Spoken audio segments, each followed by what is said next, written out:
di vita una donna soccorsa a Spinea nella sua abitazione strappata al fumo e alle fiamme.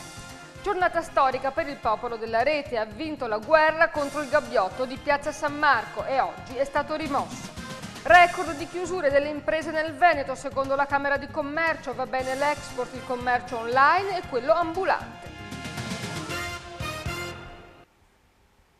Benvenuti a questa edizione del TG di Televenezia. Gravissimo incendio questa mattina a Spinea. Una donna è stata salvata dai vigili del fuoco ed è stata trasportata d'urgenza all'ospedale di Mestre in terapia intensiva. Le fiamme hanno attecchito durante le prime ore del mattino e si sono poi propagate al resto dell'abitazione, provocando una densa coltre di fumo nero. L'appartamento si trova in via Cici 19, una zona densamente abitata, e davvero, se le fiamme si fossero propagate, si sarebbe davvero sfiorata la tragedia. Il fumo ha fatto scattare l'allarme tra i vicini che hanno avvertito il 115. Sul posto sono intervenute 3 squadre dei vigili del fuoco a sirene spiegate, mentre la centrale del SUEM 118 faceva avvicinare mezzi di soccorso medico. I pompieri hanno trovato la donna priva di sensi in una stanza dell'appartamento e portata in salvo. Ora si trova ricoverata nel reparto di terapia intensiva. Tra le prime ipotesi sulla causa dell'incendio, i vigili del fuoco valutano come più probabile quella del cortocircuito. E un'altra notizia violenta ed è caccia all'uomo che ha coltellato un cittadino senegalese nel sottoportico Fallière a Venezia domenica verso la mezzanotte. Non sono filtrate molte informazioni sull'episodio. Si sa che un cittadino senegalese di circa 30 anni è stato visto arrancare tenendosi la pancia vicino al negozio in Campo Santi Apostoli e perdeva sangue. Ora si trova ricoverato in prognosi riservata all'ospedale civile di Venezia. Sulla vicenda indaga la squadra mobile che attende di interrogare il malcapitato. Oggi è stata anche la giornata della rimozione dell'odiato gabbiotto sotto il campanile di San Marco. E vediamo. Oggi è stata la giornata della rimozione del box che deturpava Piazza San Marco. Da alcune ore il comitato via il gabbiotto dal campanile sta gustando la sua vittoria. La struttura in alluminio è stata smantellata e all'ombra dei portici di Palazzo Ducale è sorto un altro box più piccolo e tutto in plastica trasparente che dovrebbe garantire il business della vendita dei biglietti dei musei e dei concerti della Fenice. Ha sorpreso che la soprintendenza ai beni architettonici avesse dato l'autorizzazione alla costruzione di un ufficio con l'uso di materiali come plastica e alluminio, in barba alle severe norme che regolano l'utilizzo dei materiali da costruzione in centro storico. Eppure, Comune e Soprintendenza avevano annunciato che il box non sarebbe stato spostato prima del 15 agosto. A sbloccare la situazione il ministro ai beni culturali Massimo Brei, che durante la sua visita in laguna ha addirittura fotografato la struttura inviando una lettera urgente al sindacato Giorgio Orsoni e alla soprintendente Renata Codello. Viva soddisfazione da parte degli ambientalisti riuniti nella pagina Facebook via il gabbiotto dal campanile, che avevano per primi sollevato il problema e indirizzato la protesta, che hanno pubblicato le foto dello smembramento della struttura, oltre a numerosi fotomontaggi che avevano fatto ridere tutta la rete.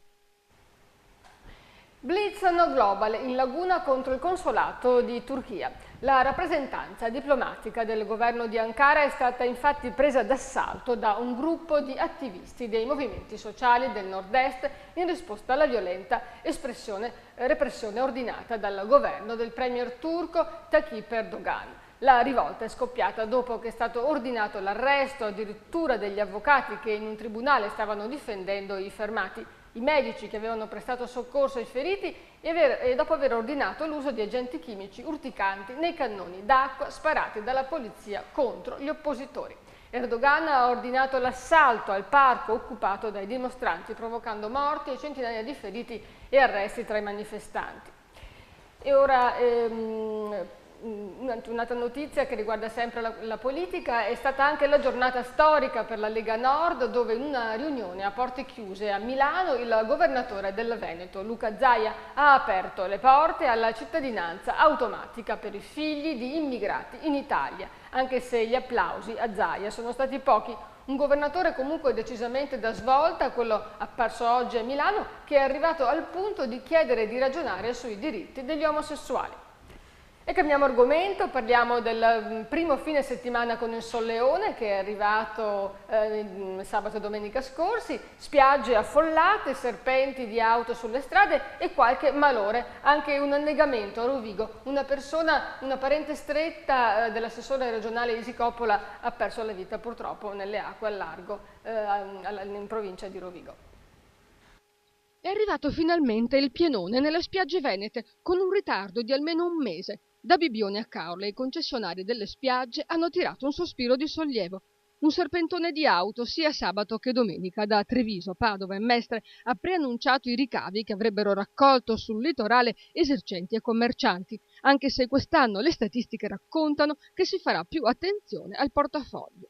La situazione peggiore per la viabilità si è avuta a Sottomarina, dove a partire da Piove di Sacco si è formato un serpentone lungo 20 chilometri. È andata un po' meglio chi si è diretto verso la costa orientale.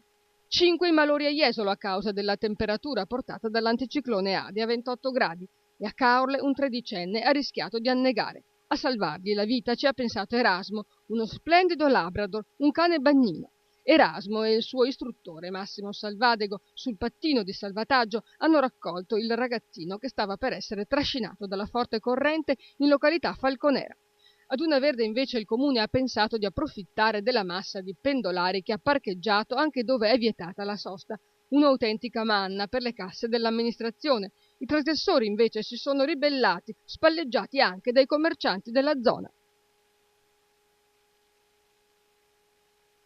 Parliamo di IMU ed economia, giorni di angoscia per i contribuenti che stanno versando l'IMU proprio in questi giorni. Il 50% della tassa proviene dalle attività produttive, un balzello che continua a pesare sulle aziende stremate.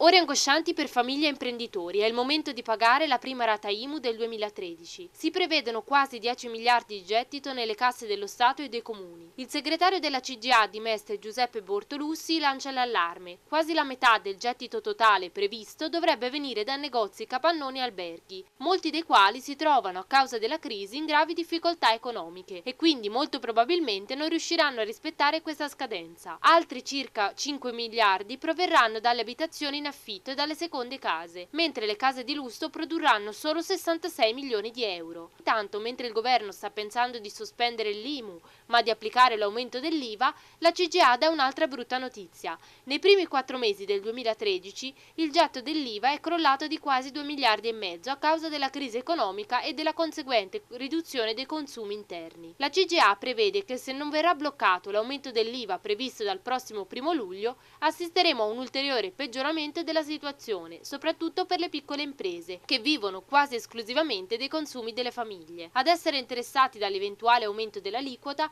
saranno infatti beni e servizi di largo consumo, come detersivi, stoviglie, prodotti per la cura personale, articoli di arredamento ed il carburante. E parliamo invece dei dati della Camera di Commercio che ha contato 2.300 imprese in meno nel 2012 e nei primi 3 mesi del 2013 e si parla anche di una perdita di 1.000 posti di lavoro. Si salvano soltanto il turismo e l'export e dai primi segnali il 2013 non si sta dimostrando meno critico. Messa da requiem per 2.332 imprese veneziane scomparse nel 2012. La Camera di Commercio non può che constatarne il decesso, evidenziando la gravità del dato in assoluto mai così negativo. 2.332 su 90.998 sono davvero tante e le conseguenze si riversano sul mercato del lavoro, oltre 1.000 posti in meno soltanto lo scorso anno, 5.000 negli ultimi 3 anni. Disoccupazione all'8,8%, al 23,2% quella giovanile. Il report annuale elaborato dalla Camera di Commercio di Venezia, in concomitanza con la giornata dell'economia, lascia poche speranze in una ripresa a breve termine. Quello che abbiamo registrato noi per quanto riguarda le imprese, c'è stato un grosso calo del numero delle imprese dal 2011 al 2012, perdendo quasi circa 1.500 imprese. dovute soprattutto a un grande numero di cessazioni rispetto. C'è anche stato diciamo, un piccolo incremento delle iscrizioni, ma comunque il grosso numero di cessazioni ha portato ad un saldo veramente negativo. C'è qualche settore particolarmente colpito? Beh, i settori particolarmente colpiti sono diciamo, quello manifatturiero, quello delle costruzioni e anche un po' quello del commercio. Diciamo che tengono di più i settori tipo servizi alle imprese, servizi alle persone e il settore finanziario. Questi sono i 3 settori diciamo, che tengono maggiormente. La fortuna di Venezia sta tutta nel turismo, che insieme all'export rappresenta l'ancora di salvezza in questo mare di lacrime. Nel 2012 arrivi e presenze in laguna hanno subito una lieve flessione, ma c'è da dire che il 2011 era stato un anno davvero record. Gli stranieri sono in costante aumento, in calo invece gli italiani. Le esportazioni sono l'altra nota positiva nella provincia di Venezia. L'incremento rispetto al 2011 è del 5,3%, oltre che in Europa si vende molto anche in Africa e soprattutto in Venezuela. Tra le merci esportate al primo posto le calzature, paladine del miglior Made in Italy. Abbiamo avuto una sostanziale tenuta del settore turistico e questo fa ben sperare, e anche una buona performance sulle imprese che esportano. Questo denota quindi una aumentata vocazione delle imprese veneziane all'internazionalizzazione che noi come Camera di Commercio di Venezia stiamo cercando di sostenere. Ecco, i primi mesi del 2013 invece come si sono rivelati? Si sono rivelati in linea con il 2012. Ora dovremo capire bene la questione turistica, questa stagione che si prospetta alle porte, soprattutto per le nostre spiagge, se ci sarà una tenuta come negli anni scorsi e soprattutto se ci sarà anche la tenuta della città di Venezia che finora c'è stata. Sicuramente anche il 2013 non sarà l'anno della ripresa piena, sarà un anno di transizione. Speriamo di vedere però confermati alcuni timidi segnali di ripresa che abbiamo avuto nei primi mesi del 2013. Che consigli dareste alle imprese in difficoltà? E possiamo dirgli che come Camera di Commercio ci stiamo facendo parte attiva per mettere a disposizione il maggior numero possibile di risorse anche economiche. Faremo un ulteriore sforzo anche nell'aggiornamento del bilancio che ci sarà nel corso del mese di luglio, di continuare a rimanere vicini alle imprese, soprattutto con i nostri bandi di finanziamento, con il credito. E l'altro consiglio che possiamo dire è quello di non farsi prendere dalla disperazione e in caso di difficoltà di contattare le istituzioni, perché c'è la necessità che in questo momento le imprese quanto prima e quanto di più sentano vicine le istituzioni. In diminuzione il numero di imprese in mano a donne e giovani, continuano invece ad aumentare quelle straniere, in particolare cinesi, bengalesi e albanesi. L'analisi presentata nella sede della Camera di Commercio in Calle Larga 22 marzo coglie con precisione tutte le trasformazioni legate ai consumi. Si registra ad esempio un vero e proprio boom del commercio ambulante. Nelle bancarelle si comprano soprattutto scarpe, tessuti, chincaglierie. Boom anche di acquisti per corrispondenza e online. Il consumatore è sempre meno impulsivo, si informa e confronta i prezzi. E ora andiamo a Mestre. A pochi anni dalla sua apertura il discusso sottopasso pedonale della Giustizia diventa un luogo di degrado. Il sottopasso di Via Giustizia torna a far parlare di sé. Tra pendolari e ciclisti c'è chi, come se niente fosse, si prepara la solita siringa. Il sottopasso pedonale ciclabile che collega Via Giustizia con Via Trento è stato sin dal momento dell'inaugurazione nel 2011 oggetto di polemiche. Ad alzare la voce erano stati sia i commercianti che i residenti della zona.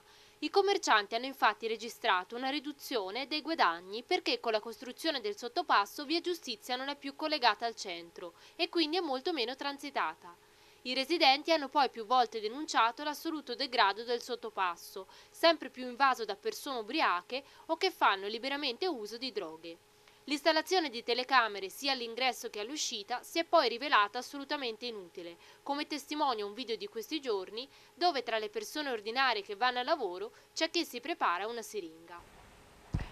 E i carabinieri sabato pomeriggio sono riusciti a salvare un ventenne che, completamente nudo e ricoperto di sangue, stava gettandosi dalla finestra di un'abitazione a Pianiga. È accaduto in via Cavin Maggiore, dove i militari sono giunti chiamati dai vicini, hanno visto il ragazzo ricoperto di tagli sul viso e sul corpo in preda a deliri allucinatori che urlava all'indirizzo di aggressori inesistenti. È stato poi verificato che era in preda agli effetti di un cocktail di sostanze stupefacenti e le ferite erano state prodotte da lui stesso da fendenti autolesionistici.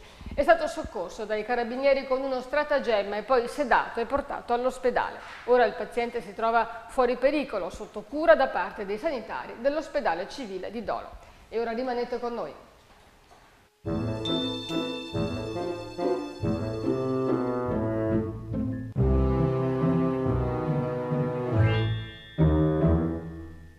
Milano Summer Festival, dal 5 al 27 luglio, area impianti sportivi, concerti, concorsi, DJ, selezione di Miss Italia, stand gastronomico con cucina tipica veneta, kebab, pizzeria, gelateria, anguriara. Venerdì 26, i Nomadi in concerto, prevendite Marlene Travel, Milano e Dolo, sponsor Autocarrozzeria Moderna a Mestre e Santa Maria di Sala.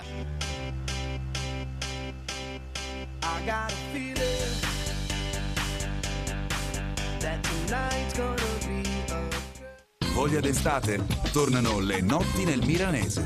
Le notti bianche che esaudiscono i tuoi desideri. Sabato 22 giugno a Scorzè. Vivi con noi la tua estate. Con i negozi aperti fino a mezzanotte. Centri storici da visitare. Le band dal vivo in ogni angolo della città. E poi ancora il gusto della cucina e il buon bere della nostra terra. Il tutto servito con una valanga di offerte speciali. Non perderti lo spettacolo. Sabato 22 giugno a Scorzè. Vivi con noi la tua estate. È un'iniziativa Confcommercio Imprese per l'Italia Milanese e Venezia Opportunità. E ora uno sguardo all'area metropolitana con notizie brevi dalle province di Padova, Treviso e Venezia. Tra le altre cose parleremo di baby vandali, di volatili particolarmente graditi e di ottima performance sanitaria. Boom di interventi all'ospedale di Chioggia. Nel reparto di chirurgia diretto dal dottor Salvatore Ramuscello, le attività sono incrementate del 30% in meno di 2 anni, merito delle nuove tecnologie e di un'equipe potenziata. Gli interventi più praticati sono quelli al colon retto e alla mammella. C'è ancora tempo per iscriversi al Cursal Summer Contest, il concorso per solisti e band che si terrà il 16 luglio sul palco del Summer Festival di Milano. In palio la produzione di un disco e di un videoclip.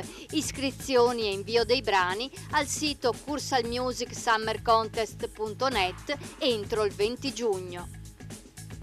Piccoli vandali stanno seminando il panico a Mogliano. Sono ragazzini che si divertono a danneggiare l'arredo urbano, a spargere immondizia nei parchi, tagliare recinzioni e altre stupide bravate che oltretutto hanno un costo per la comunità. I cittadini chiedono telecamere di sorveglianza. Dopo anni di assenza le cicogne sono tornate, nel nord-est se ne contano una ventina e a Silea è nato addirittura il centro cicogne che ne studia le abitudini. Se l'uccello che porta i neonati fa il nido sui nostri comignoli è buon segno, significa che l'ambiente è ospitale e poco inquinato. Nel 2012 i vigili di Abano Terme hanno incassato 235.000 euro di multe, poco più del 2011. Metà degli introiti sarà impiegata nella manutenzione di strade, segnaletica e altre attività legate alla sicurezza, ma all'appello manca circa il 40% delle sanzioni, la gente non ha i soldi per pagare. Il passato contadino protagonista a Campodoro della Festa de Atrebbiatura, una delle prime che ha portato alla ribalta attrezzi agricoli, trattori e animali da cortile, una magnifica attrazione capace di richiamare ogni anno 20.000 visitatori. La 28ª edizione si concluderà martedì 18 giugno. E ora l'attesa rubrica Le Pagelle con Renzo Mazzaro, sentiamo. Ed eccoci alla rubrica Le Pagelle, accanto a me c'è Renzo Mazzaro, mancava da 2 settimane, grazie Renzo, abbiamo sentito la tua mancanza. Allora, a chi diamo i voti? Beh, insomma, è l'inchiesta che vede coinvolto per Giorgio Baita, un'inchiesta di cui abbiamo parlato molto spesso in questa rubrica, però insomma la novità c'è stata in questo fine settimana, e cioè che Giorgio Baita è stato scarcerato, e questo fa pensare che forse ha rilasciato delle dichiarazioni e probabilmente qualche politico sta tremando, o no? Beh, questo è quello che si dice, anche se lui esce, almeno questo ho letto, soprattutto perché c'è stata una visita medica che ha stabilito che ha gravi problemi di salute anche se sono molti quelli in carcere, suppongo che hanno un sacco di problemi di salute, però insomma stiamo ai fatti, il magistrato ha accolto la richiesta e dunque è stato scarcerato anche per motivi di salute e anche senz'altro perché ha cominciato a parlare.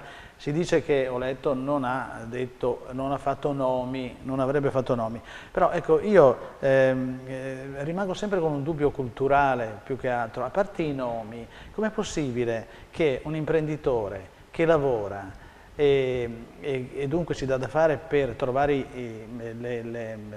gli appalti, soprattutto nel settore pubblico, e per mantenere la sua azienda, debba poi pagare anche, perché questo è l'impianto, la Mantovani avrebbe pagato i politici e questo è il motivo per cui Piergiorgio Baita era in carcere, diversamente ad esempio, come osservava uno degli avvocati del Collegio di Difesa, Renzo Fogliatta, diversamente dal caso Marzotto, dove l'evasione fiscale era molto più alta ma nessuno è in carcere. Le persone in carcere nell'inchiesta Mantovani si spiegano soltanto perché c'è il sospetto che i soldi servissero a pagare politici oppure persone collocate in gangli decisivi della pubblica amministrazione.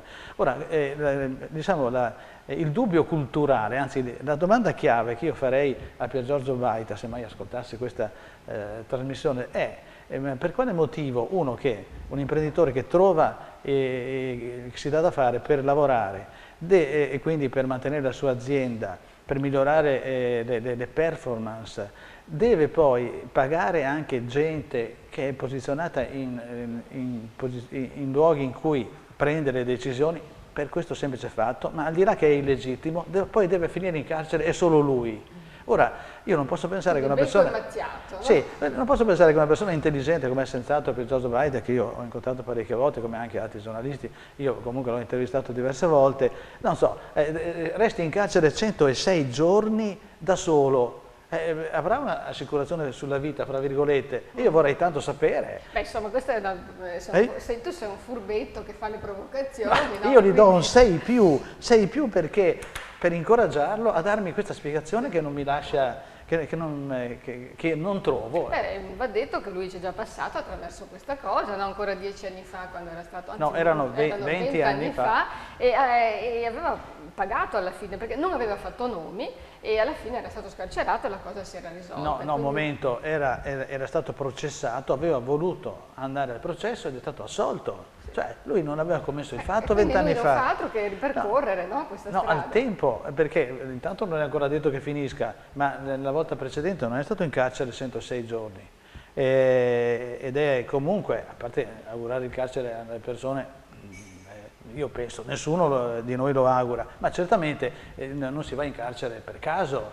E appunto questa è la domanda che culturalmente mi lascia basito. Io non mi do la spiegazione come una persona intelligente, come senz'altro in questo caso l'imprenditore Piergiorgio Baita, debba pagare, cioè non abbia un'assicurazione sulla vita, che lui un minuto doveva stare in carcere e basta, non 106 giorni. Forse stando zitto ha un'assicurazione sulla vita molto più ampia. No, è un'assicurazione che non paga affatto 106 giorni di carcere, scusa tanto. Io allora mi intestardisco, gli do un 6 più, se mai dovesse guardare questa trasmissione, per incoraggiarlo a dare una risposta che culturalmente ci tranquillizzi. Senti, parliamo ancora di politica in qualche modo, questa è una vicenda giudiziaria ma è legata comunque alla politica, parliamo della leghista, la leghista padovana che ha suscitato molto sconcerto in tutta Italia. Qui siamo stati sulla bocca di tutti gli italiani per una questione assolutamente immeritata, cioè questa Dolores Valandro, detta Dolly si chiama, una signora di Padova che poi è soprannominata Manina perché lei è capogruppo, o era, dice che si è dimessa, nel consiglio di quartiere all'Arcella e nessuno l'ha mai sentita parlare perché alza la mano quando è ora di dare il sì o il no. Ora, se fosse stata zitta anche su Facebook, no, deve andare per forza a mettere in rete quella stupidissima frase vorrei tanto, come mai che nessuno ha mai violentato la Chieng per farle vedere che gusto c'è. Ma si può dire una fesseria più imbecille di questa? Ora, il punto è che non bastava, secondo me, chiedere scusa. perché lì è nato subito un sito o comunque un gruppo di persone che dice no, io sto dalla parte della Valandro, capitanato da questa ex deputata leghista che è la Goisis, la Paola Goisis, la quale dice che la Valandro ha dato corpo a quello che la gente pensa. Ora, io ce l'ho anche qua, con questo modo di dire, la Goisis è una professoressa, prima di fare la deputata insegnava. Come si fa a dire la gente pensa? Lei dovrebbe dire le persone che conosco io, Tizio, Caio, Sempronio, dicono questo. Sì, no, la gente pensa. È un'obiezione di tipo semantico, no? Tu dici, è troppo comodo dire così. È troppo comodo. E io interpreto la gente. No, tu porti la voce di chi conosci. E stiamo a questi fatti perché... E soprattutto diffondi dei concetti che sono diseducativi al massimo. Questo voglio dire. Per cui appioppo uno 0 alla Dolores detta Dolly e di passaggio un 4 alla Goisis, mi dispiace cara Paola. Però Maroni ha preso le distanze, no? Vabbè, anche Tosi, lì è stato comodo, perché gli capitava giusto, siccome sia la Dolly, sia la Goisis, eccetera, fanno parte di questo gruppo di contestatori, di bossiani che non parlavano mai finché c'era Bossi. Adesso di colpo dicono, girano quel bavaglio, ci mettono il bavaglio. Potevate parlare anche prima, e comunque era troppo comodo, in fin dei conti, per Tosi mandare fuori queste persone, perché era anche, diciamo, richiesto da una comodità di partito in qualche modo. Però insomma no, perché voglio dire, la Lega ha sopportato Gentilini, ha sopportato Borghezio, ha sopportato Gentilini è una persona simpaticissima, però voglio dire, ha sopportato delle frasi che sono state pronunciate da Gentilini e da Borghezio, che voglio dire... vabbè, è simpaticissima quanto ti pare, però noi siamo conosciuti in Italia per via delle frasi di Gentilini e di Borghezio e anche di questa Dolores. Ora, potevamo anche, abbiamo tanti leghisti che non dicono queste stupidaggini, potevamo andare in Italia anche come persone, diciamo, di diverso spessore, e questo dimostra che non è tanto facile mettere un segno sbrigativo, come vorrebbe Massimo Bitonci peraltro, che dice vabbè, abbiamo cacciato la Valandro e adesso basta parlare di lei, basta parlare di lei. No, invece parliamone, perché per tanto tempo i leghisti, le persone serie come io penso siano Tosi, siano Bitonci e siano tanti altri, Roberto Marcato per esempio, ma tanti altri, sono stati zitti di fronte a dichiarazioni, a frasi chiaramente fuori. Venire le Protti, eccetera. Insomma, invece bisognava prendere le distanze ben da prima. Perché le idee rimangono, anche se gli uomini vanno, e le idee invece rimangono. E camminano, questo è il vero problema. Allora, senti, parliamo delle spese del Consiglio regionale, anche questo altro argomento di questa settimana. Ruffatto molto arrabbiato perché la Corte dei Conti non ha diffuso sul suo sito internet tutte le notizie riguardanti il fatto che loro si sono spesi, secondo la Corte dei Conti, un sacco di denaro senza giustificazione, non attinente, la frase non attinente all'attività pubblica, all'attività politica, quindi Ruffatto è molto arrabbiato per questo, dice non è vero. Beh sì, allora bisogna mettere le cifre in fila.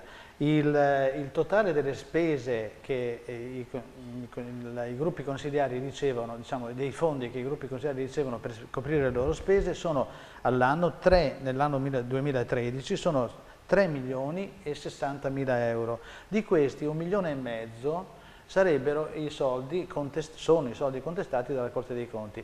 Allora la Corte dei Conti dice, come hai riassunto tu, che non sono spese collegate, sono giustificate perché hanno tutti scontrini, eccetera, ma non sono collegate alla ratio, diciamo, al senso, all'attività del partito. E questo dice, manca questa spiegazione qui. Il Consiglio regionale obietta, noi abbiamo dato le spiegazioni richieste dalla legge, questa ulteriore spiegazione che voi ci chiedete è pretesa da una legge successiva, da una norma introdotta dal governo Monti, quindi voi ci state richiedendo una cosa che non era richiesta all'epoca. Quindi è una cosa retroattiva. Insomma, sembra una cosa fra Legulei, però qui si dimentica, mi spiace per Ruffatto, ma lo dico anche per noi utenti che paghiamo, questi sono soldi che escono dalle nostre tasche, e sono gli stessi gruppi consigliari a dire, vantandosi, per esempio il PDL, mi pare di aver sentito Bond, che dice ma noi non abbiamo speso tutti i soldi, quelli che non abbiamo speso li abbiamo restituiti.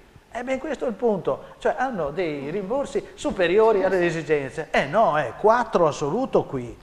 Perché sì, vi dovete dare i rimborsi previsti dalle spese che fate, non dei soldi in più che addirittura... Ma perché loro si misurano con Fiorito, no? Che invece si era comprato il fuoristrada, organizzava queste bellissime feste con la gente vestita da maiale. Adesso sei tu che provochi, perché loro invece cercano di scantonarla, cercano di distanziarsi da Fiorito, anzi dicono per l'appunto noi non siamo mica come Fiorito, non ci sono casi, e si vantano, non ci sono casi tipo Fiorito nel Veneto. Qui c'è poco da vantarsi perché stiamo a confrontarsi con i ladri, quindi non vantiamoci di non rubare, mi sembra il minimo. Certo.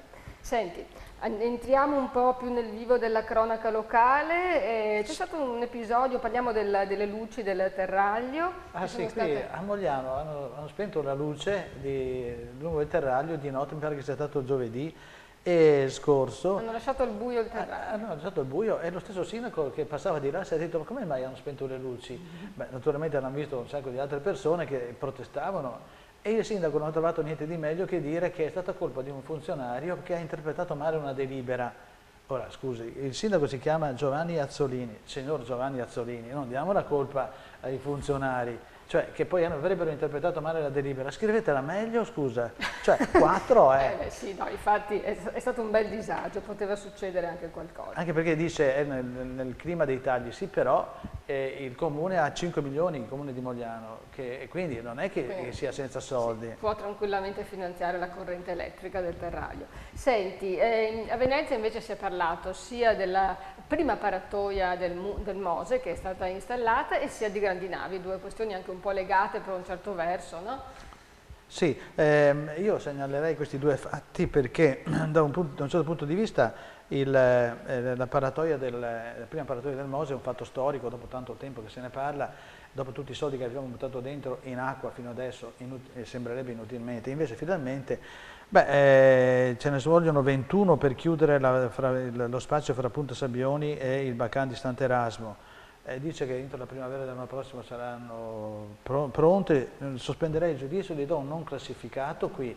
Aspettiamo di vedere come funzionerà. Certamente, augurandoci che tutti i soldi che abbiamo speso servono a qualcosa, cioè che funzioni. Beh, anche sul Mose pende l'ombra dell'inchiesta Mantovani, no? Quindi certamente.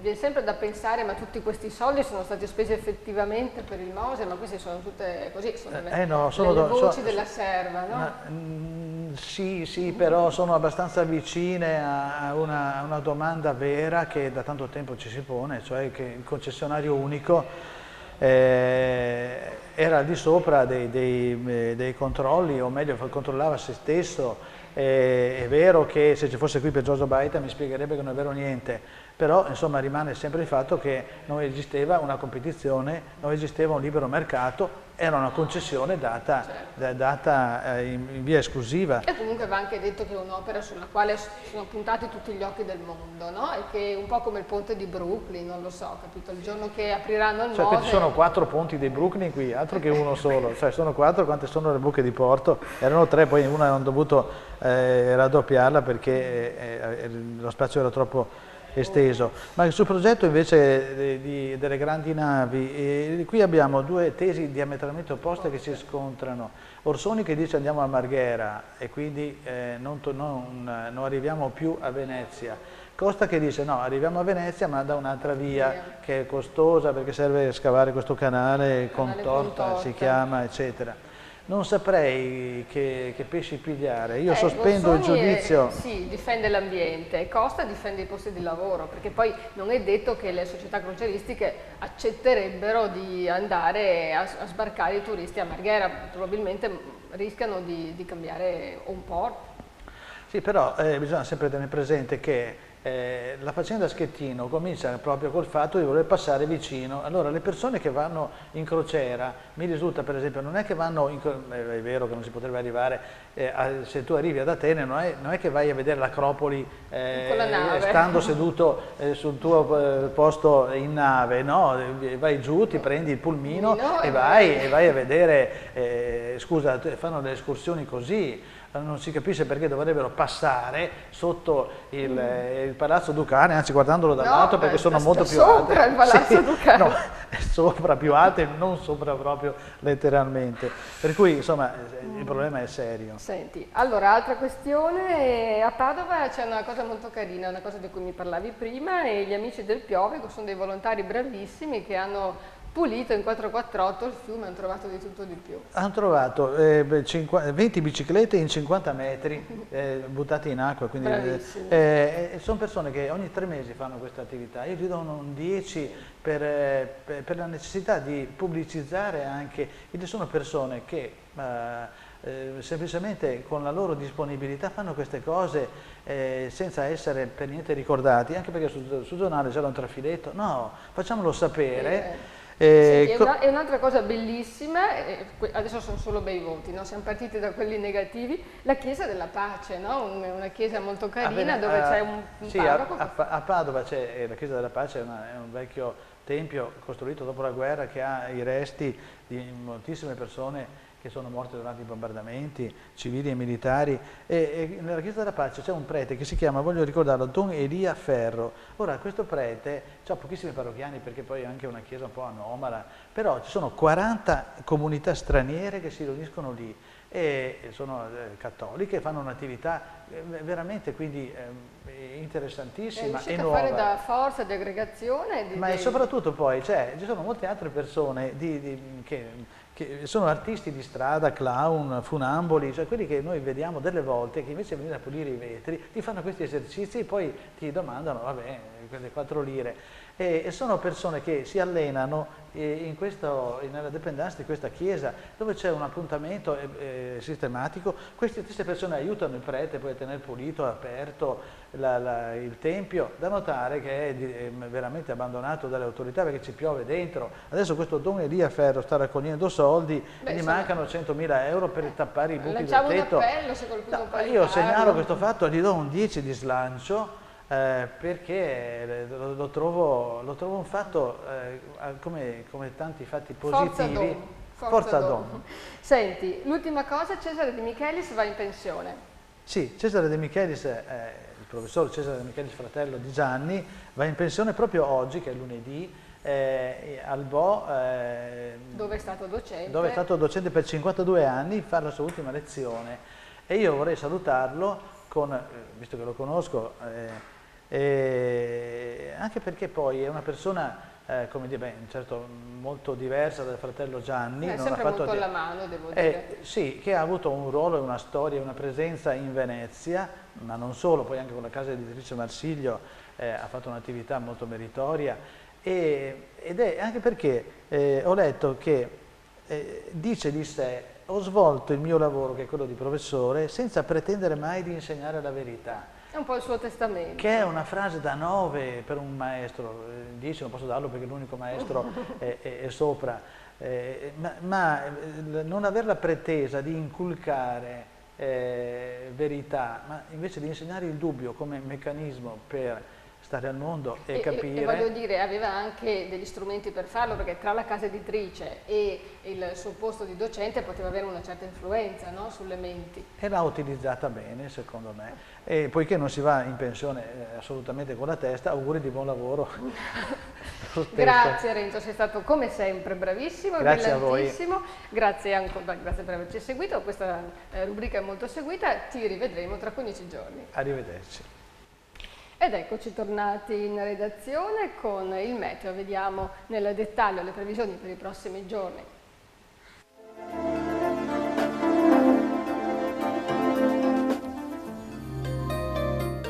Super caldo con valori molto sopra la media fino a giovedì, poi un po' più instabile e meno afoso. Martedì 18 giugno, dense foschie mattutine, poi caldissimo e soleggiato, temperature in aumento, mare calmo. Mercoledì 19 giugno, affa e caldo umido, brezza sulla costa, valori termici sempre in salita, compresi fra gli 11 e i 33 gradi, mare calmo. Giovedì 20 giugno, soleggiato e afoso, temperature senza variazioni. Venerdì 21 giugno, tempo variabile, minime e massime in moderato calo, comunque tra i 20 e i 30 gradi. La marea di martedì 18 giugno è normale, la massima alle 19,35 e 75 cm, la minima alle 12,35 meno 15 cm. E siamo al termine di questa edizione. Vi ricordo il nostro concorso per chi si inventa un lavoro, chi ha iniziato una nuova attività e in palio un premio di 1.000 euro. Inviate una mail a marketing@televenezia.it o chiamatelo 041 93 15 14. Grazie ancora per averci seguito, per averci scelti. Buon proseguimento, buona serata.